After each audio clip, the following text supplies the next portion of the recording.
ایک بادشاہ پورے جاہو جلال میں اپنے تخت پر براجمان تھا۔ ایک فقیر پھرتا پھراتا اس کے محل میں آ گیا۔ اس فقیر نے دیکھا کہ لوگ ہاتھ باندھ کر بادشاہ کے سامنے سر جھکائے بیٹھے ہیں اور بادشاہ پوشاک پہن کر گردن اکڑا کر تخت پر بیٹھا ہے۔ اس فقیر نے کہا، اے بادشاہ، یہ دنیا عارضی ہے، اس تاج و تخت کے بدلے آخرت کی فکر کر۔ بادشاہ نے اپنے محافظوں سے کہا، اس فقیر کو باہر لے جاؤ، اس کو کیا پتہ کہ بادشاہت کیا ہوتی ہے اور اس کے آداب کیا ہوتے ہیں۔ محافظوں نے اس فقیر کو باہر نکال دیا۔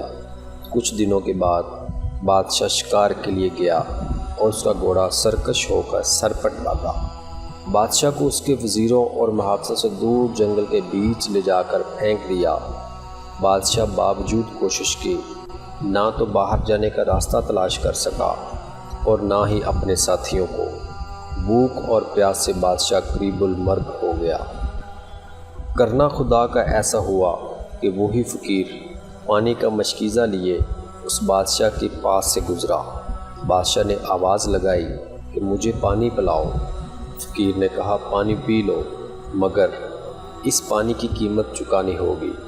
بادشاہ نے کہا، میں اس ملک کا بادشاہ ہوں، جو مانگو گے دوں گا، مگر اس وقت مجھے پانی پلا دو ورنہ میں شدت پیاس سے مر جاؤں گا۔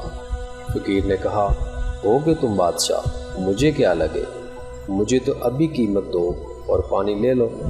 بادشاہ نے کہا، اس وقت تو میرے پاس دینے کو کچھ ہے ہی نہیں۔ فقیر نے کہا، ایک پیالہ پانی کے بدلے آدھی سلطنت لوں گا۔ بادشاہ نے سوچا، پیاس سے مر گیا تو پوری سلطنت جائے گی، پانی پی کر کم از کم جان تو بچ جائے گی اور آدھی سلطنت بھی۔ بادشاہ نے ہاں کہہ دی۔ فقیر نے چمڑا پر تحریر لکھوا کر پانی کا پیالہ بادشاہ کو دے دیا۔ بادشاہ نے جو ہی پانی کا گھونٹ بھرا، اس کو پانی کا غوطہ لگا اور پانی گلے میں اٹک گیا۔ فقیر نے بادشاہ کی حالت دیکھی تو کہا، اگر باقی کی آدھی سلطنت بھی لکھ دو تو تیری جان بچا سکتا ہوں، کیونکہ میں حکیم بھی ہوں۔ بادشاہ مرتا کیا نہ کرتا، باقی کی سلطنت بھی لکھ کر دے دی۔ فقیر نے اس کا علاج کیا اور بادشاہ کو جنگل سے باہر جانے کا راستہ دکھایا۔ بادشاہ نے کہا، جب دل کرے آ کر حکومت سنبھال لینا۔ فقیر نے مسکرا کر کہا، ابھی جاؤ، تخت پر بیٹھو، میں مناسب وقت پر آ کر تم سے سلطنت لے لوں گا۔ وقت گزرتا رہا، بادشاہ حکومت جاری رکھے ہوئے تھا۔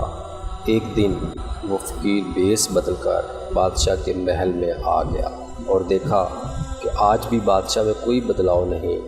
لوگ اسی طرح سر جھکائے اور ہاتھ باندھ کر بیٹھے ہیں اور بادشاہ تاج و پوشاک پہن کر تخت پر گردن اکڑائے بیٹھا ہے۔ فقیر نے کہا، اے بادشاہ، یہ دنیا عارضی ہے، اس تاج و تخت کے بدلے آخرت کی فکر کر۔ بادشاہ نے کہا، اے فقیر، لگتا ہے تو پہلے بھی آیا تھا، تجھے کیا پتہ کہ بادشاہت کیا ہوتی ہے۔ بادشاہ نے پھر اپنے محافظوں سے کہا، اس فقیر کو باہر لے جاؤ۔ اس سے پہلے کہ محافظ فقیر کو نکال باہر کرتے، فقیر نے کہا، اے بادشاہ، میں جانتا ہوں کہ حکومت کیا ہوتی ہے، اور تھیلے سے وہ چمڑے کے ٹکڑے نکالو جس پر بادشاہ نے اپنی سلطنت اس فقیر کو لکھ کر دی تھی۔ فقیر نے وہ ٹکڑے بادشاہ کے سامنے لہراتے ہوئے کہا، اے بادشاہ، تیری یہ سلطنت پانی کے ایک پیالے کے بدلے میں سستی ہے۔ بادشاہ وہ تحریر دیکھ کر حیران ہوا اور اس فقیر سے کہا، بادشاہ سلامت، یہ سلطنت آپ کی امانت ہے، آئیں اور اپنا منصب سنبھالیں۔ بادشاہ کی یہ بات سن کر ہر کوئی حیران ہوا۔ فقیر نے کہا، میں تو صرف آپ کو سمجھانے آیا ہوں، وگرنہ میں اس سلطنت پر آخرت کے بدلے میں لعنت بھیجتا ہوں۔ بادشاہ نے فقیر سے وعدہ کیا کہ آج کے بعد وہ اپنی رعایا کے ساتھ خادم کی حیثیت سے کام کرے گا اور کسی کو اپنے سے کمتر نہیں سمجھے گا، انصاف کا بول بالا کرے گا اور غربا کی مدد کرے گا۔ فقیر مسکراتا ہوا اس دربار سے چلا گیا اور پھر واپس لوٹ کر نہ آیا۔